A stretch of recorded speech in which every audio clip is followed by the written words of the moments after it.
Alors, bonjour, chers frères et sœurs. Nous sommes mardi le 31 mars déjà et le coronavirus continue à toucher nos vies. Et je rends grâce à Dieu pour la technologie, la capacité qu'on a de se rencontrer aujourd'hui, tous les jours et avoir eu notre message dimanche. On est vraiment reconnaissant à Dieu pour toutes ces opportunités. Alors, on continue l'étude que j'avais commencée vendredi passé où je parlais que Jésus priait, mais comment? Alors, on avait vu que, premièrement, Jésus il priait son Père. Deuxièmement, il priait souvent. Et troisièmement, il priait seul, mais aussi plusieurs fois, il a prié en compagnie de d'autres, dont principalement ses disciples. Et c'est systématique que nous devons faire la même chose. À ce matin, nous allons observer un autre aspect de la vie de prière de Jésus. On va observer les fruits. Alors, Jésus, en résumé, a toujours trouvé le temps de prier et à agir ensuite. Je vous ai envoyé hier un petit outil pour vous aider à approfondir un texte qu'on lit. Alors, je vous invite à lire la parole tous les jours, mais c'est intéressant de prendre le temps d'observer, de prendre le temps de se questionner sur plusieurs aspects. Alors, un des aspects importants, quel est le contexte? Qu'est-ce que j'observe dans ce que je lis? Quels sont certains des éléments clés?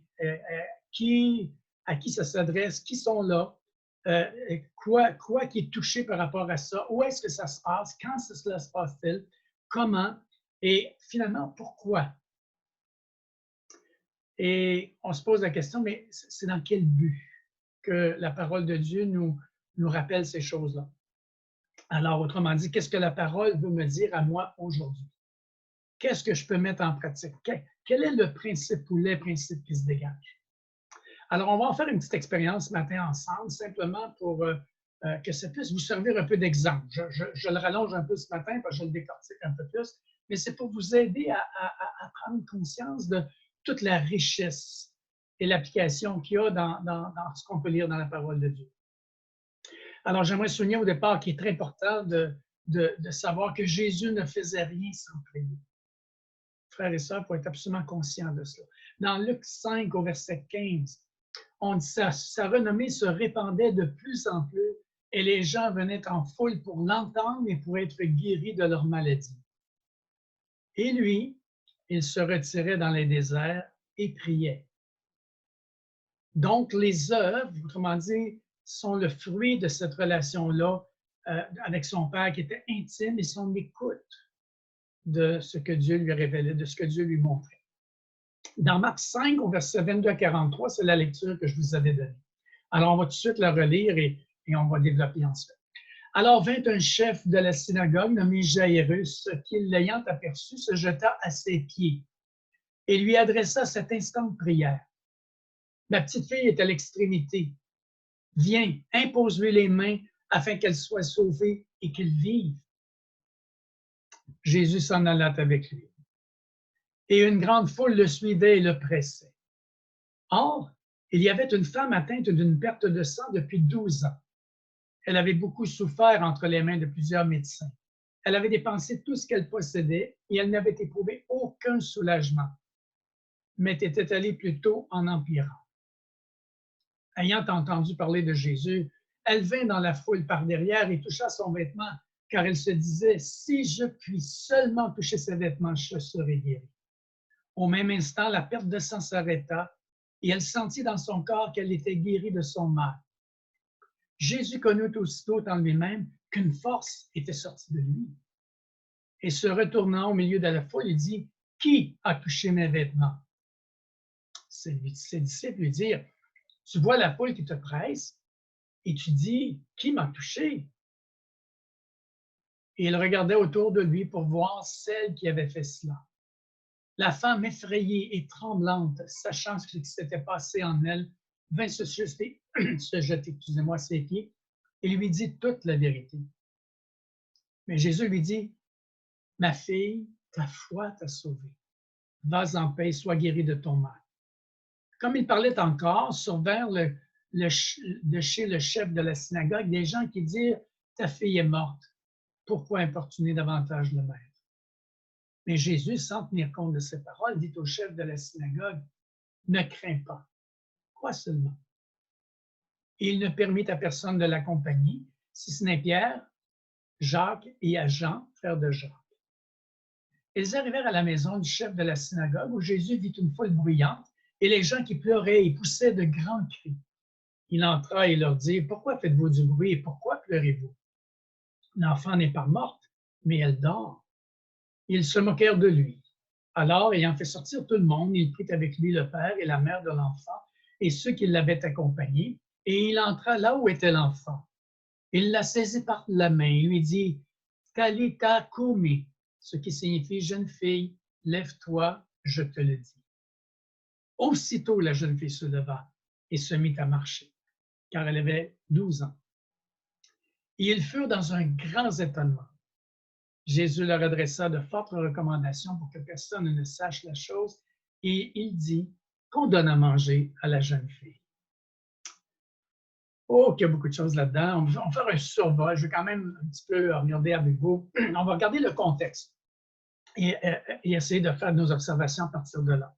Alors, je disais dans mon petit document de lire les textes autour, avant et après, et de façon à avoir un focus élargi. C'est-à-dire, c'est un peu comme quand on s'éloigne avec une caméra, on est focus sur quelque chose et on s'éloigne pour voir davantage du décor. Alors, ce qui est important de souligner, c'est que ces événements-là qu'on va parler ce matin sont arrivés, sont racontés, c'est-à-dire dans les 3 évangiles, dans Matthieu 8, dans Luc 8 et dans Marc 5 que j'ai pris ce matin. En lisant les textes qui le précèdent, c'est-à-dire on voit que Jésus quitte le territoire juif pour aller dans la région de la Décapole, c'est-à-dire au sud-est de la Galilée, qu'on appelle le pays des Gadaréniens. C'est un territoire à l'époque qui est grec, ça n'appartient pas aux Juifs, et il devait traverser le lac de la Galilée pour se rendre de l'autre côté du lac pour aller à Gadara. En traversant le lac, il y a une tempête violente qui s'est levée. Les disciples pensaient qu'ils allaient mourir tellement que les vents étaient violents. Ils ont réveillé Jésus qui a calmé la tempête et les disciples ont été saisis de frayeur. Remarquez bien ici, saisis de frayeur, que même les éléments, le vent et l'eau, obéissaient à Jésus. Ça leur a fait peur. Ils ont été surpris de la puissance que Jésus possédait. Qu'est-ce que ça veut dire pour nous? Quel principe qui se dégage? En tant que disciples de Jésus, nous allons parfois devoir affronter des orages dans nos vies qui ne manqueront pas de survenir, n'est-ce pas? Et on le voit avec le coronavirus en ce moment. Mais surtout, je vous dirais, quand nous allons témoigner de Jésus, on s'en va sur le terrain de l'ennemi quand on évangélise. Qu'est-ce que j'ai à apprendre de cela? Bien, c'est de ne pas céder à la panique et à la peur, mais résister et à apprendre de nos revers. La foi nous permet de prier, de placer notre confiance en Christ et d'aller de l'avant. Parfois, Jésus va changer les événements, comme ici, il a calmé notre tempête, la tempête. Mais dans d'autres moments, c'est nous qu'il va changer. Mais il va être avec nous dans la barque, il va être avec nous. Il nous appelle à lui faire confiance. Et ça me fait souvent penser à Josué quand il a dû faire la conquête. Dieu lui avait dit, fortifie-toi et prends courage. Et un peu plus loin, il dit, je serai avec toi. Et Jésus nous a dit la même chose. Je vais être avec vous jusqu'à la fin du monde. Fortifie-toi, mon frère, ma sœur, et prends courage. On arrive à Gadara. Jésus est confronté à un homme possédé d'un démon qui le prit dès son arrivée. Et ce qui est intéressant, remarquez bien ce qu'il dit. Le démon va vers Jésus, le démonisé va vers Jésus. Il dit, « Que me veux-tu, Jésus, Fils du Dieu très haut, ne me tourmente pas. » Alors, notre première observation, il sait, ce démon-là, qui est cet homme. Il le nomme par son nom, Jésus. Alors, les démons savent qui est Jésus. Et il affirme sa divinité, le bon exemple est là. Il l'appelle Jésus, Fils du Dieu très haut. Surprenant.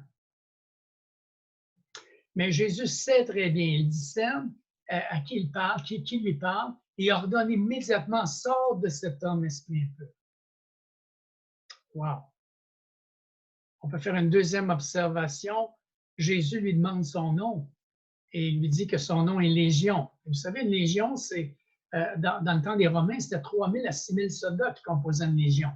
Et ce qu'il voulait dire, c'est qu'il y avait de nombreux démons dans cette personne-là. Et ce démon-là le suppliait de ne pas les envoyer hors du pays. Alors, on peut se poser la question, mais pourquoi? Luc 8, au verset 31, nous dit de ne pas les envoyer dans l'abîme. Alors, c'est à cela qu'il faisait allusion, parce que Jésus avait le pouvoir, l'autorité de les retourner dans l'abîme. Alors, ils ont demandé pour être envoyés dans les ports à la place, s'ils devaient les chasser comme légion. Maintenant, une autre question qui peut se poser, mais pourquoi il y a des porcs là? Pour les Juifs, c'est interdit, les porcs. On ne faisait pas l'élevage de porcs en Judée, ni en Israël, en nulle part. Pourquoi? Parce que le porc est un animal impur pour le peuple de Dieu et Dieu l'avait interdit. Mais ici, on est dans un territoire grec. Les porcs ne sont pas interdits chez les Grecs, donc il y avait de l'élevage et ils gagnaient leur vie avec cela. Maintenant, Jésus a de l'autorité. Une autre observation qu'on peut faire, parce que c'est dit que Jésus leur permit aux démons d'aller dans les ports. Alors, il y a eu comme résultat à l'autorité de Jésus l'obéissance. Les démons sont rentrés dans les ports et on a assisté, les témoins qui étaient là ont assisté à un suicide de 2000 porcs. Et en même temps que les démons se suicidaient, se jetaient dans la mer, les porcs se noyaient, l'homme était retrouvé dans son bon sens. Il retrouvait une vie normale. Un autre étonnement qu'on peut avoir, questionnement qui peut se poser, malgré ce miracle de la délivrance de cet homme qui leur causait en passant beaucoup de terreur aux hommes, aux gens de ces villages, de cet environ-là, les gens du village ont demandé à Jésus de partir. On peut se poser la question, mais pourquoi? On peut penser qu'ils semblent préférer renoncer à Jésus plutôt que de perdre la source de leur revenu et leur sécurité matérielle. Parce qu'eux gagnaient leur vie avec l'élevage de porcs dans cette région-là. Et ils n'ont pas regardé le bien-être par rapport à l'homme, ils ont regardé les biens matériels à la place. Alors, ils ont demandé à Jésus de partir, fais-nous pas plus de problèmes qu'on en a là. Viens pas jeter notre économie à terre. C'est probablement ce qu'ils pouvaient avoir dans leur pensée.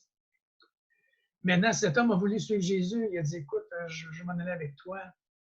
Et Jésus a dit non, mais il dit, raconte aux gens la grâce que Dieu t'a accordée, ce que Dieu a fait pour toi. Et on peut dire qu'il a été le premier missionnaire de cette région-là, parce que dans Matthieu 4, au verset 25, Matthieu confirme qu'une grande foule suivait Jésus dans la Galilée qui venait aussi de cette région-là, de différentes régions, mais il parlait de la Décapole. Donc, il y a des gens qui ont vraiment cru en Jésus à travers ce qui s'est passé là et le témoignage que cet homme-là peut apporter dans cette région. Qu'est-ce que ça veut dire pour nous? Qu'est-ce qu'on peut appliquer? Jésus a dit, voici les miracles qui accompagneront ceux qui auront cru. En mon nom, ils chasseront les démons. C'est à la fin de l'évangile de Marc. Alors Jésus dit, je suis venu pour délivrer les captifs.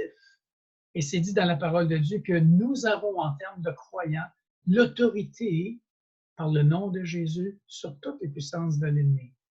Alors nous ne devons pas craindre de parler de Jésus, d'annoncer la bonne nouvelle, et nous ne devons pas craindre d'affronter des démons ou d'affronter de l'opposition, parce que tout est dans le nom de Jésus. Et Dieu nous a donné cette autorité-là qui est dans son nom, dans le nom de son Fils Jésus-Christ. Après cela, Jésus retourne sur l'autre rive du lac, du côté de Capharnaüm, et un chef de la synagogue s'appelle Jairus. Et c'est important de souligner ici, quand on parle du chef de la synagogue, qu'est-ce que c'est? C'est la personne qui s'occupe du culte. Il s'occupe de superviser l'enseignement qui est dispensé à l'école, parce que l'école, le lieu de culte, c'est aussi l'école pour les enfants dans la semaine. C'est aussi là où on enseigne les Écritures et cela. Et il va veiller aussi à l'entretien du bâtiment. Alors, dans cette situation-là, on voit on a vu dans notre texte que Jairus s'est prosterné au pied de Jésus, il est tombé au pied de Jésus. Il faut quand même admettre que c'est quelque chose de vraiment inhabituel pour un chef d'une synagogue de se jeter au pied d'un prédicateur itinérant. Ici, c'est une démonstration de respect et d'humilité, premièrement, et on va voir que c'est une démonstration de foi. Il demande une chose importante pour lui à Jésus, et demande à Jésus de venir guérir sa fille qui mourra. Et on voit qu'il croit fermement, cet homme-là, parce qu'il dit à Jésus, pose les mains sur elle afin qu'elle soit sauvée et elle vivra. Alors, il reconnaît en Jésus l'homme qui est capable de faire des choses que nul homme peut faire. Je ne dirais pas qu'il reconnaît peut-être la divinité à ce stade-ci, mais il est conscient du salut qui peut être produit seulement par lui. Et il est conscient que sa fille est à l'article de la mort. Mais c'est dit tout de suite après, Jésus s'en alla avec lui. Oh wow, j'aime donc lire cela. Jésus honore la foi pleine d'humilité de cet homme. Mais en chemin, il y a un 9 à 1 qui se présente. La foule le presse, Jésus est bousculé, mais il est interrompu en même temps. Et c'est dit qu'il y a une femme qui souffrait de perte de sang depuis 12 ans qui le touche. Et dans sa pensée, dans son cœur, elle croit qu'elle va être guérie si elle arrive à le toucher. Elle, c'est une dernière alternative pour guérir. Elle est perdue, elle n'a plus d'argent, elle n'a plus rien. C'est la dernière solution. Et elle a juste dit qu'elle a juste entendu parler de Jésus, qui était un guérisseur incroyable. Maintenant, ce qui est important de savoir, c'est qu'elle est impure à cause de ses pertes de sang. Et si quelqu'un la touche, ça rend cette personne impure. Alors, elle vivait déjà un sentiment de mise à part, un peu de rejet, pour le dire comme cela. Alors, elle aspire à toucher Jésus et elle réussit à le faire.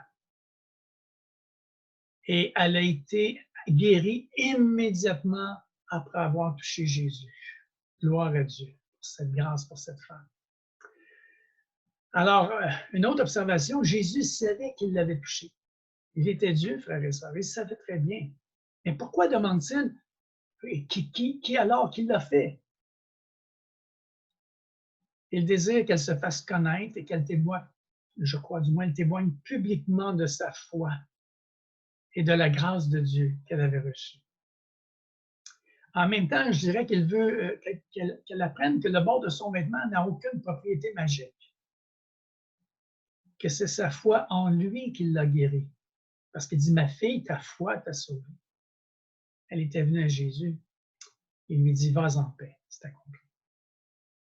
Qu'est-ce que ça veut dire pour nous? Qu'est-ce que ça peut représenter pour nous? C'est la foi en Christ qui seule libère la puissance de guérison de Dieu.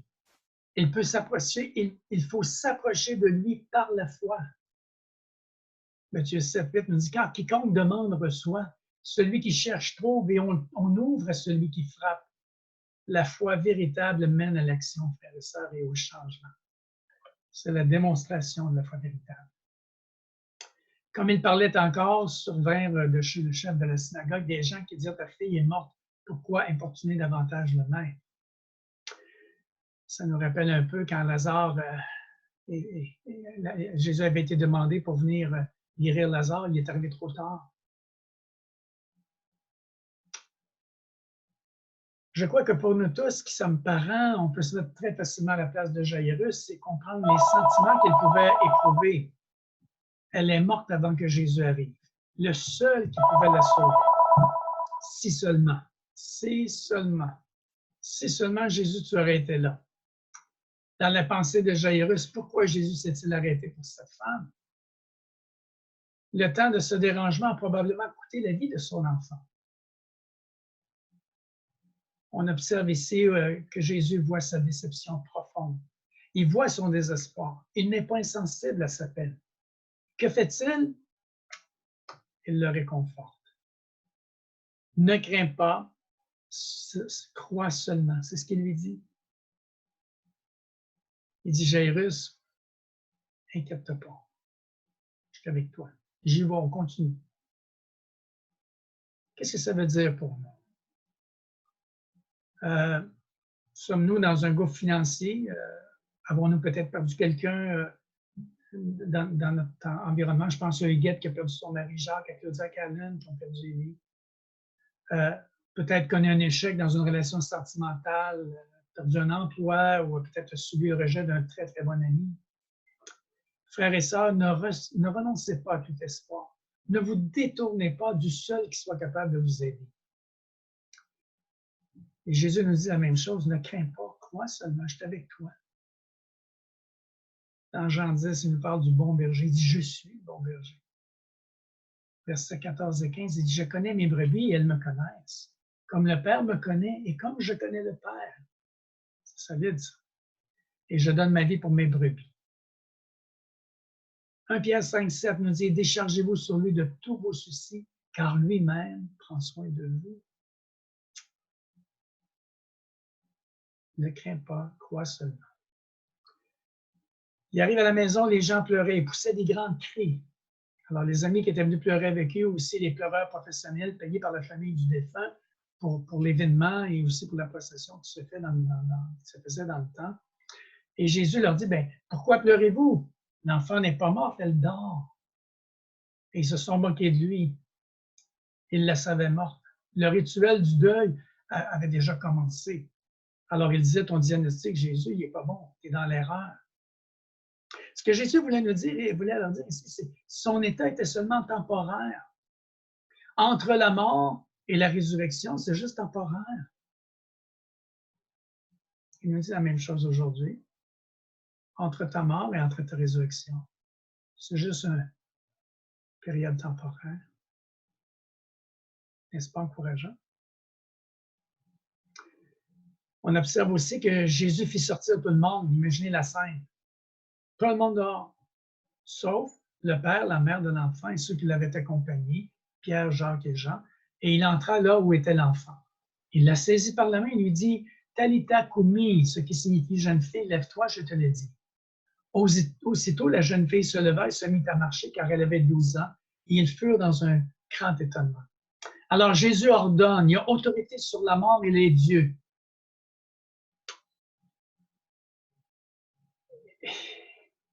On voit dans ces trois événements qu'on vient de citer que Jésus n'a pas seulement démontré sa grande puissance, qu'il était pleinement Dieu, il a aussi fait preuve d'une très grande compassion. Il a exercé son autorité sur la nature, sur le mauvais esprit et sur la mort. Il est une compassion pour des êtres humains, ses disciples, qui pensaient mourir, un démoniaque qui vivait dans les tombeaux, une femme qui était malade, une famille en deuil. Ça, c'est le Jésus que la parole de Dieu nous révèle. Jésus a toujours trouvé le temps de prier, mes frères et sœurs. Il était certainement plus occupé que n'importe lequel d'entre nous pourrait l'être, surtout quand on pense que sa liste de tâches est tout le plan de rédemption qu'il a dû accomplir en seulement 3 ans. Mais il n'a jamais été trop occupé pour ne pas prendre le temps de prier et d'intervenir. C'était toujours une priorité pour nous. Il mettait de côté toutes les autres demandes pour le faire. N'est-ce pas inspirant? Ici, il s'agissait d'une question de vie ou de mort. Ce sont vraiment des choses qui le pressent, les 911, les urgences. Mais il a toujours trouvé le temps de prier. Mais dans les moments les plus occupés et les plus sous pression, il a prié plus, pas moins. Autrement dit, il était en constante communion, en constant dialogue avec son Père. Pour nous, prier lorsque notre travail est écrasant. Qui d'entre nous peut comparer sa charge de travail avec la sienne? Qui parmi nous est confronté à plus de distractions et d'interruptions que ce qu'il a affronté chaque jour? Frères et sœurs, faisons comme Jésus, que la prière soit notre priorité pour après accomplir les œuvres bonnes que Dieu a préparées d'avance. Alors, j'espère que ça vous a aidé à réaliser une manière de faire une recherche un petit peu plus approfondie, avoir une plus grande réalité de ce qui se passe et réaliser Dieu nous parle à travers toute sa parole. Prions ensemble. Père, montre-nous à prier dans toutes nos circonstances, dans nos imprévus, et à se laisser guider par toi ensuite dans l'action par la foi, parce que ce sont les œuvres que tu as préparées d'avance pour nous. Dans le bon nom de Jésus, nous avons prié. Amen. Alors, je vous souhaite une très belle journée à tous et je vais vous faire parvenir une recherche, une petite étude pour demain pour que vous puissiez la méditer, la réfléchir avant qu'on puisse continuer notre suivi. Bonne journée.